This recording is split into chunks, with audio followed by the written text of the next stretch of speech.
இன்று நாம் பார்க்க போவது அதிகாரம் 15. கெடுதலுக்கு ஏதுவான சுபாவங்களை கட்டுப்படுத்துங்கள். பிள்ளைகளின் கல்வி முழுமையானதாகவும் சீரானதாகவும் இருக்க வேண்டும். ஒவ்வொரு தாயும் தளராது ஊக்கமுடன் செயல்பட வேண்டும். தனது கவனத்தை மற்ற எதுவும் எடுத்துக்கொள்ளாதபடிக்கு பார்க்க வேண்டும். குழந்தைகள் வீட்டிலுள்ள பொருட்களை தங்கள் விருப்பத்திற்கேற்ப கையாளும்படி அனுமதிக்க கூடாது. தங்களது சுய சந்தோஷத்திற்காக வீட்டிலுள்ளவைகளை அவர்கள் பயன்படுத்தி கொள்ளக்கூடாது.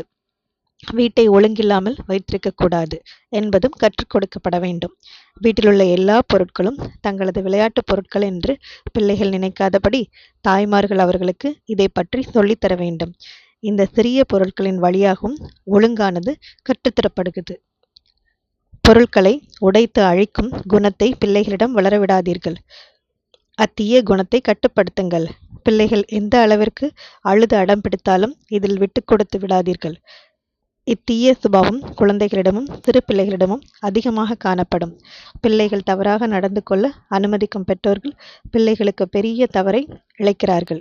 அடிப்படையில் அவன் நல்ல பிள்ளையாக இருக்கக்கூடும். ஆயினும் அவன் தவறாக வழிநடத்தப்படுவதனால் பிரச்சனைக்குரியவனாகவும் அழிக்கும் சுபாவம் கொண்டவனாகவும் வளர்கிறான்.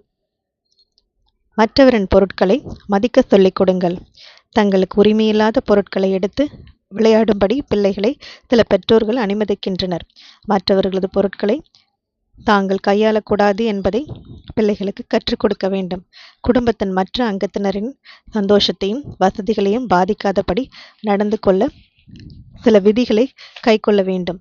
இதை செய், இதை செய்யாதே என்று தேவன் திட்டவட்டமாக சொல்லுகிறார். கோபத்துடனோ எரிச்சலுடனோ சொல்லுவதில்லை. பெற்றோர்கள் அப்படியே செய்ய வேண்டும். பார்த்ததையெல்லாம் கையாளும்படி அனுமதிக்கப்படுவதனால் பிள்ளைகளின் சந்தோஷம் கூடுவதில்லை. அக்கறையுடன் நடந்து கொள்ள பிள்ளைகளுக்கு ஒரு கல்வி கொடுக்கப்பட வேண்டும். இது செய்யப்படாவிட்டால் தகாத குணங்களுடன் ஏற்கப்பட முடியாத சுபாவங்களுடனும் பிள்ளைகள் வளருவார்கள்.